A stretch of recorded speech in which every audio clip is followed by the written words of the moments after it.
Nona muda ketujuh yang tak berguna. Chapter 1. Luka yang merobek paru-paru dan menyebar ke seluruh tubuhnya telah menyeret Shen Yanxiao keluar ke dalam kegelapan.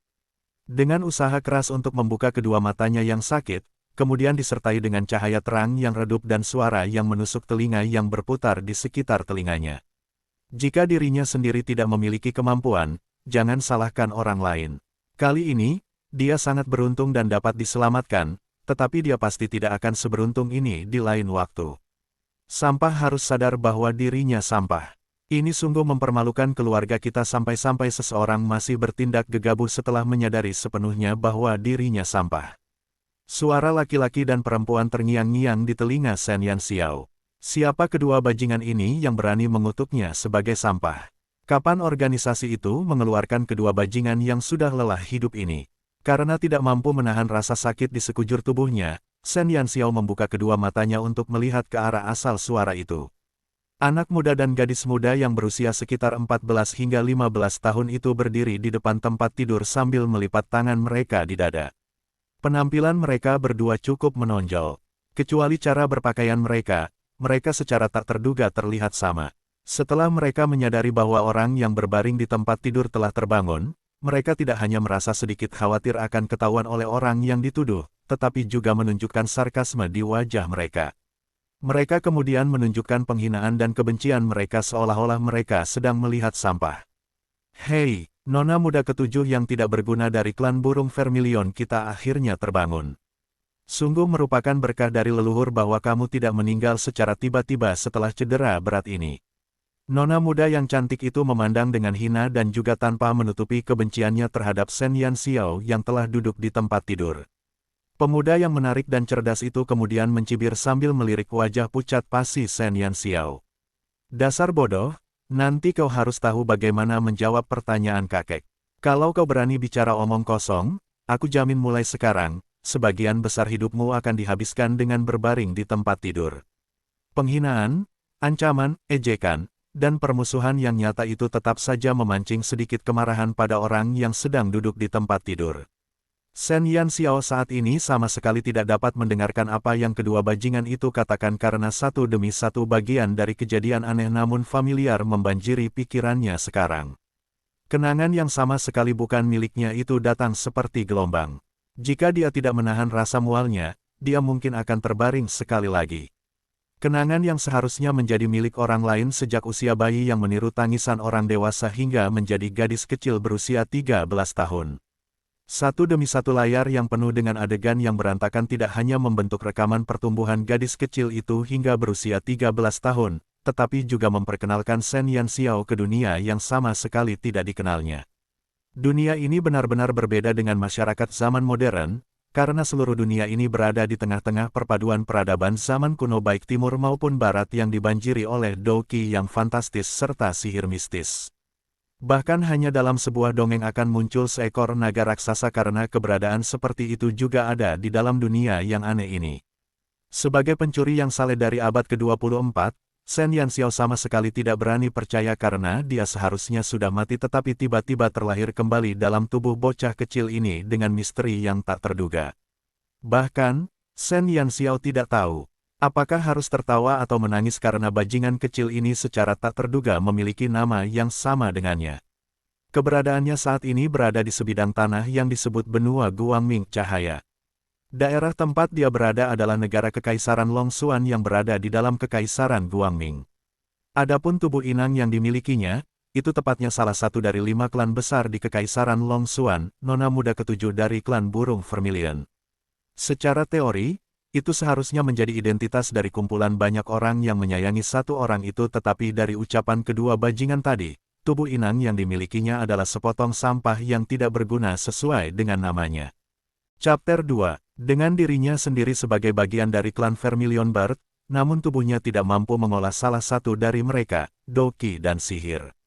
Bukan hanya kekuatan tubuhnya yang lemah dan menyedihkan dan bahkan otaknya tidak bekerja dengan baik. Tidak diragukan lagi bahwa tubuhnya sudah berusia 13 tahun tetapi IQ-nya tetap saja hampir berhenti di fase anak berusia 4 tahun. Dia disebut sebagai aib klan Vermilion Bird, wanita muda ketujuh yang murahan. Adapun dua orang yang berdiri di depan ranjangnya, mereka juga berasal dari generasi muda klan Vermilion Bird. Hanya saja mereka berbeda dari dirinya yang merupakan sampah sementara saudara perempuan mereka lebih tua dan berbakat. Kedua orang itu masing-masing meningkat dalam bidang Doki dan sihir dan keduanya disebut sebagai bintang masa depan klan Vermilion Bird. Adapun mereka berdua, selain meningkatkan Doki dan sihir mereka, justru menindasnya si sampah itulah yang paling mereka nikmati. Alasan mengapa Shen Yanxiao terbaring di ranjang ini dan juga dipenuhi bekas luka adalah berkat kedua saudara kandungnya. Mengandalkan keterbelakangan mental Shen Yanxiao, mereka telah menghasutnya untuk menyusup ke ruang bawah tanah yang penuh dengan binatang ajaib yang dipenjara. Akibatnya, Shen Yanxiao terluka oleh binatang ajaib yang dipenjara di ruang bawah tanah tersebut. Jika bukan karena penjaga ruang bawah tanah yang telah memperhatikan suatu anomali, sangat mungkin bahwa dia sudah kehilangan nyawanya di mulut binatang ajaib. Akhirnya, setelah menyerap semua ingatan orang lain dengan baik, Shen Yanxiao baru punya waktu sekarang untuk menghadapi kedua kakak beradik bajingan ini. Namun, sangat jelas bahwa saat ini, mereka berdua khawatir tentang penyelidikan yang dilakukan tentang masalah ini oleh kepala klan burung Vermilion yang juga kakek mereka. Sama seperti mereka mengancamnya untuk tidak mengungkap mereka berdua, mereka sama sekali tidak menyadari bahwa tatapan bodoh yang asli telah lama berubah menjadi satu tatapan tajam. Lebih baik kau patuh mendengarkan kata-kata kami dan jangan memprovokasi kami dengan membuat kami tidak senang atau kau harus tahu akibatnya. Shen Jiayi mengerutkan bibirnya saat dia melihat si idiot ini yang secara nominal adalah adik perempuannya. Jika bukan karena khawatir masalah menerobos ruang bawah tanah secara pribadi akan memengaruhinya, dia tidak akan mau menyia-nyiakan kata-katanya pada si idiot ini. Shen Yanxiao mengangkat alisnya dan dengan gerakan samar dalam pikirannya, dia segera menahan tatapan tajamnya. Dia kemudian memperlihatkan satu tatapan bodoh dan kosong. Setelah dia mengedipkan matanya dan melirik Shen Jiayi, dia dengan malu-malu menganggukkan kepalanya. Kakak, aku sudah bilang padamu bahwa si idiot ini sama sekali tidak tahu apa-apa. Bahkan jika dia mengatakan itu adalah kita, kakek sama sekali tidak akan mempercayai kata-kata seorang idiot. Jadi, mengapa kau di sini berbicara omong kosong dengan si idiot ini? Shen Jiawei, adik laki-laki si kembar, mendengus tidak sabar. Shen Jiayi yang belum menanggapi pertanyaan adik laki-lakinya, mengamati Shen Yanxiao yang penuh luka. Setelah yakin bahwa Shen Yanxiao masih tetap sama seperti sebelumnya, Shen Yanxiao masih mendengar dan mematuhi kata-katanya, barulah Shen Jiayi merasa tenang. Shen Jiayi kemudian menuntun adik laki-lakinya keluar dari ruangan. Mengenai luka Shen Yanxiao, luka apapun yang dideritanya tidak ada hubungannya dengan itu. Bahkan jika dia mati di ruang bawah tanah, bagi mereka, itu hanya akan mengurangi satu pemandangan buruk dari sampah di klan. Jika bukan karena takut akan masalah yang muncul saat kakek mereka bertanya, mereka pasti tidak akan mau berbicara banyak hal kepada sampah. Sampai kedua kakak beradik itu meninggalkan ruangan. Tiba-tiba, Shen Yanxiao yang pemalu seolah telah berubah menjadi orang lain. Dengan suara, "Wosh!" dia melompat turun dari tempat tidur. Gerakan yang sangat kuat itu telah menyebabkan rasa sakit pada luka di pinggangnya. Shen Yanxiao menggertakkan giginya saat dia memeriksa kondisi luka-lukanya di tubuh barunya. Dia mencibir dalam hati, karena surga telah memberinya satu kesempatan untuk terlahir kembali, dia secara alami dan hati-hati akan bertahan hidup dengan identitas barunya ini. Namun, menurut kondisi saat ini, sepertinya memang ada terlalu banyak masalah dengan identitas barunya karena dia secara alami tidak dapat melanjutkan kehidupan Shen Yanxiao sebelumnya. Sampah, bodoh. Kedua pernyataan ini tidak akan pernah menjadi bagian dari dirinya. Bab 3. Berdasarkan ingatan barunya, Shen Yanxiao tahu bahwa ayah dari tubuh yang dimilikinya adalah putra bungsu dari kepala klan burung Vermilion. Hanya saja, saat Shen Yanxiao baru berusia 1 bulan, orang tuanya dibunuh saat mereka berada di luar. Dari keluarga yang terdiri dari 3 orang, satu-satunya yang selamat saat itu adalah dirinya yang masih bayi. Meskipun tidak semua orang di klan Vermilion Bird sepenuhnya menghormatinya sebagai sampah, kakeknya, Shen Feng, yang juga merupakan kepala klan Vermilion Bird saat ini, tetap peduli dengan perasaan dan wajah putranya. Dia memiliki seseorang untuk mengurus makanan dan minuman Shen Yanxiao dan kehidupan sehari-harinya, tetapi itu hanya terbatas pada hal-hal tersebut. Sejauh menyangkut klan besar, sampah dalam hal literasi dan seni bela diri dapat dikatakan tidak memiliki nilai apapun untuk digunakan sejauh keberadaannya justru merupakan aib bagi klan Vermilion Bird. Bahkan untuk perjamuan klan tahunan, dia tidak memiliki kualifikasi apapun untuk berpartisipasi. Mengenai tuduhan masuk tanpa izin ke ruang bawah tanah kali ini, kemungkinan besar, Shen Yanxiao, meski tidak mati, tetap saja akan dikuliti kulit kepalanya. Jika bukan karena asal-usul ayahnya, kemungkinan besar Shen Feng tidak akan mau mengakuinya sebagai cucunya. Dapat dikatakan bahwa hingga saat ini, Shen Yanxiao sama sekali tidak memiliki dukungan apapun. Situasi ini sungguh meyakinkan. Shen Yanxiao berseri-seri saat dia duduk di kursi dan menganalisis lingkungan tempat dia tinggal saat ini. Ini sungguh mengerikan sampai pada akhirnya hanya membuang-buang waktu dan tidak ada yang mendukung. Namun, itu belum dianggap sebagai bencana. Sebuah suara yang sangat magnetis tiba-tiba muncul di ujung telinga Shen Yanxiao. Shen Yanxiao segera berdiri dengan tergesa-gesa dan waspada mengamati sekelilingnya. Meskipun dapat dikatakan bahwa tubuh ini tidak memiliki kekuatan apapun, di kehidupan sebelumnya, Shen Yanxiao tetaplah seorang pencuri yang saleh, di mana namanya telah mengguncang seluruh bumi. Bau siapapun pasti tidak akan bisa lepas dari persepsinya. Namun, di dalam ruangan sebesar ini, dia tetap mendeteksi sedikit saja bau siapapun. Kalau begitu, dari mana datangnya suara ini? Karena kamu berani mengatakan itu, mengapa kamu tidak berani menunjukkannya? Shen Yanxiao menyipitkan matanya dan melihat sekeliling. Menunjukkan diriku. Suara itu sekali lagi terdengar sambil membawa sedikit niat dingin. Gadis kecil, kau tak perlu mencariku karena aku tidak berada di tempat lain, melainkan di dalam tubuhmu. Di dalam tubuhnya, Shen Yanxiao berhenti dan menatap kosong. Awalnya aku mengira kau akan menjadi orang yang linglung seumur hidupmu, tetapi aku tidak menyangka kau tiba-tiba berubah dan menjadi cerdas. Hal-hal di dunia ini memang mempermainkan manusia. Sepertinya surga memang ingin memberi kita kesempatan. Suara yang dingin seperti titik beku itu sekali lagi muncul di sisi telinga Shen Yanxiao. Namun, kali ini, dia dapat dengan jelas merasakan bahwa suara ini benar-benar tidak berasal dari dunia ini, melainkan dari otaknya. Manusia macam apa kamu? Shen Yanxiao mampu menerima masalah tentang kelahiran kembalinya, tetapi kedatangan suara yang tiba-tiba ini benar-benar membuatnya terlalu sulit untuk diyakinkan. Manusia, di dunia ini, tidak ada manusia yang bisa memanggilku seperti itu karena mereka lebih suka memanggilku dengan sebutan iblis. Setan. Shen Yanxiao mengernyitkan alisnya. Gadis, bagaimana kalau kita bahas kesepakatan bisnis?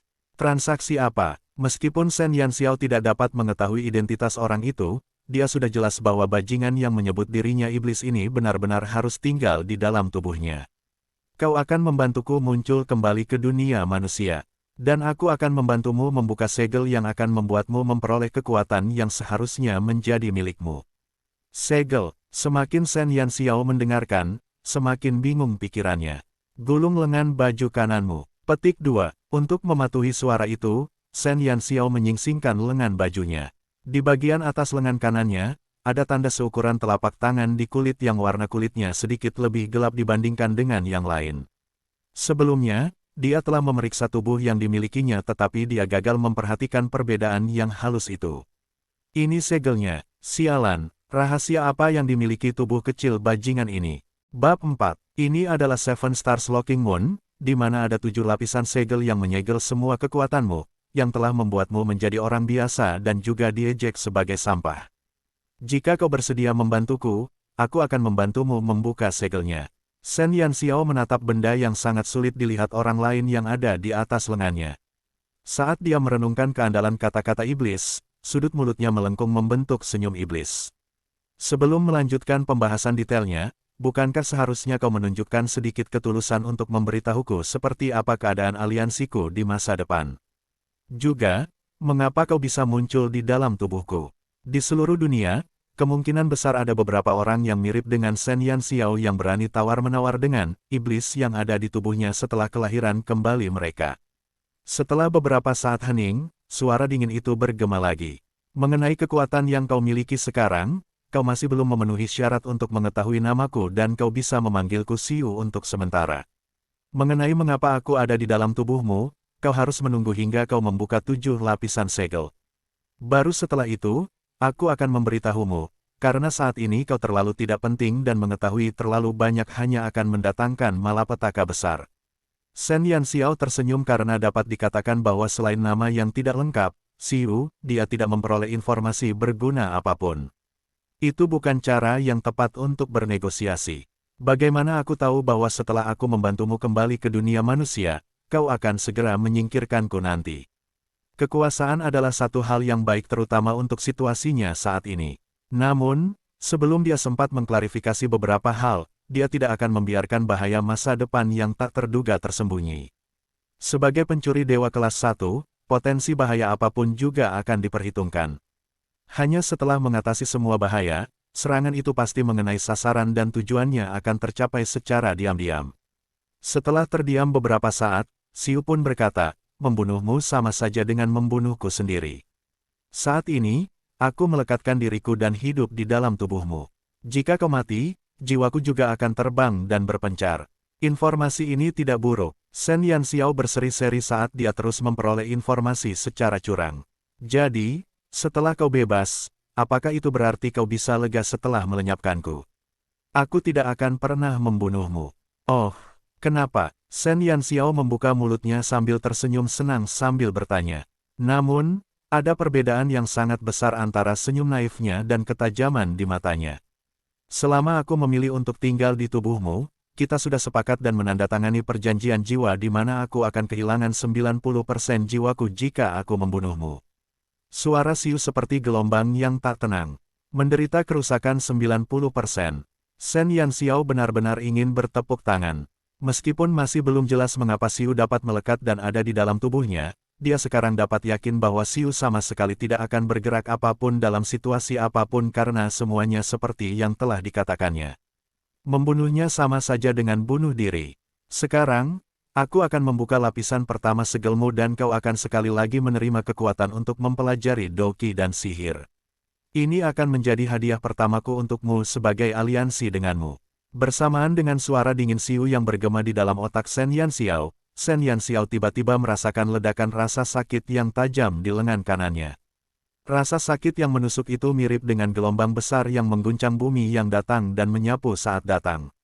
Bahkan sebelum dia sempat membuka mulut untuk bertanya lebih lanjut, seluruh dirinya sudah tenggelam ke dalam kegelapan sekali lagi. Saat Shen Yanxiao terbangun kembali, seorang tua yang baik hati muncul di depan matanya. Nona muda ketujuh sudah bangun. Lelaki tua itu tersenyum sambil berkata. Shen Yanxiao sedikit mengernyit. Seiring pencarian dalam ingatannya, dia menemukan bahwa lelaki tua di depannya ini adalah tabib dari klan burung merah, Shen Qiu. Bab 5. Akibat dari Shen Yanxiao, sebelumnya yang sering diganggu oleh kakak dan adiknya, dia sering diganggu sampai penuh bekas luka dan dapat dianggap sebagai pasien lama Shen Qiu. Jika dikatakan apakah masih ada orang yang terhitung tidak terlalu mengkritik Shen Yanxiao, maka Shen Qiu dapat dihitung sebagai salah satunya. Paman Qiu. Shen Yanxiao mengedipkan matanya dengan bingung ke arah Shen Qiu sementara ada kelicikan tersembunyi di dalam matanya. Melihat gadis muda ketujuh yang bodoh di hadapannya, Shen Qiu merasa agak tidak berdaya di dalam hatinya. Namun, di wajahnya, dia masih menunjukkan ekspresi ramah dan tersenyum. Dia kemudian berkata, gadis muda ketujuh, postur tubuhmu masih lemah. Untuk jangka waktu ini, kamu harus beristirahat dengan baik. Paman telah membawakanmu kue osmanthus fragrans kesukaanmu. Sebagai antek klan burung vermilion, Shen Qiu adalah seorang dokter brilian dengan keahlian medis dan juga diterima dengan sangat baik oleh Shen Feng. Shen Qiu adalah seorang dokter yang telah berusaha keras untuk terjun ke bidang medis dan dia belum pernah menikah dan memiliki anak sebelumnya. Mengenai Shen Yanxiao yang sering dia rawat, Shen Qiu sudah memperlakukannya seperti cucunya. Meskipun, dia sebenarnya bukan kerabat klan Shen, dia memiliki niat untuk merawat Shen Yanxiao. Namun tanpa perintah Shen Feng, dia tidak dapat ikut campur banyak. Shen Yanxiao tersenyum gembira saat dia mengambil kue osmanthus fragrans dan seolah-olah semua luka di sekujur tubuhnya tidak dapat dibandingkan dengan hidangan penutup di depan matanya. Berbicara tentang hal itu, sungguh menyedihkan bahwa meskipun Shen Yanxiao diberikan kebutuhan pokok, semua hal yang dimakan atau digunakannya hanya setara dengan pelayan paling rendah dari klan burung vermilion. Sedemikian rupa sehingga, di bawah Shen Jiayi dan Shen Jiawei yang dengan sengaja mempersulitnya, dia seringkali dilanda kemiskinan. Bahkan tidak perlu mengatakan sesuatu tentang makanan penutup yang merupakan barang mewah. Melihat penampilan bajingan kecil yang sudah tumbuh dewasa itu dan terus-menerus bersukacita saat memegang kue Osmanthus fragrans, Shen Qiu diam-diam mendesah dalam hatinya. Dia tahu bahwa berdasarkan kecerdasan Shen Yanxiao, dia tidak dapat memahami kata-kata yang terlalu rumit. Karena itu, tidak ada yang perlu dikhawatirkan dalam mengulang kata-katanya. Nona muda ketujuh, kali ini, Tuan memang marah dan Paman juga tidak dapat membantu Anda dalam hal apapun. Untuk jangka waktu ini, Anda dapat beristirahat dalam pemulihan. Bagaimanapun, Paman akan mencoba menunda-nunda untuk Anda dan tidak akan membiarkan postur tubuh Anda yang lemah ini menderita hukuman dari Tuan sebelum waktunya. Tanpa berkedip, Shen Yanxiao meneruskan mengunyah makanan penutupnya tetapi telinganya tetap mendengarkan tanpa melewatkan satu kata pun ketika Shen Qiu berbicara sendiri. Ruang bawah tanah klan burung merah tempat binatang ajaib dibesarkan adalah area terlarang bagi generasi cucu mereka. Selain dia, bahkan Shen Jiayi dan Shen Jiawei tidak memiliki kualifikasi untuk masuk. Pelanggaran sebelumnya ke area terlarang telah membuat marah gengsi Shen Feng. Sebelum itu, kedua bajingan kecil itu mengatakan kepada Shen Feng bahwa dia harus bertanggung jawab dalam menanyakan hal itu padanya. Namun, mengenai keadaan yang dialami, Shen Yanxiao, sebelumnya di ruang bawah tanah, Shen Yanxiao sama sekali tidak mengetahuinya. Dari ingatan yang diwarisinya, keadaannya benar-benar kacau. Selain kegelapan dan ketakutan yang tak berujung, dia sama sekali tidak memperoleh informasi lebih lanjut. Shen Yanxiao sangat jelas bahwa Shen Feng tentu tidak akan peduli padanya, aib burung vermilion, pada bahaya yang ditemuinya di ruang bawah tanah, tetapi dia lebih peduli apakah tegurannya akan diabaikan oleh orang lain. Lucili, Shen Qiu telah berencana untuk membantunya mengulur waktu. Hanya dari perilaku Shen Qiu yang tidak mementingkan diri sendiri, lelaki tua yang baik hati ini telah mengubah pendapatnya dan membuat Shen Yanxiao menjulukinya sebagai orang baik dalam benaknya. Shen Qiu sekali lagi duduk di samping tempat tidur Shen Yanxiao sejenak dan dia terus mengoceh karena tidak ada gunanya berbicara terlalu banyak. Lagi pula, di mata Shen Qiu, bajingan kecil di hadapannya itu masih seorang gadis muda yang menyedihkan dengan kecerdasan anak berusia 4 tahun. Setelah yakin bahwa tidak ada banyak masalah dengan postur tubuh Shen Yanxiao, Shen Qiu baru saja meninggalkan ruangan itu. Tepat saat Shen Qiu meninggalkan kamar, Shen Yanxiao kemudian keluar dari tempat tidurnya. Dia dengan tidak sabar memeriksa kondisi tubuhnya. Dalam benaknya, dia ingat dengan jelas bahwa 1/4 jam sebelum dia kehilangan kesadarannya, Xiu telah membantunya membuka lapisan pertama segel dan juga mengatakan kepadanya bahwa Shen Yanxiao telah memperoleh kualifikasi untuk berlatih Douqi dan sihir.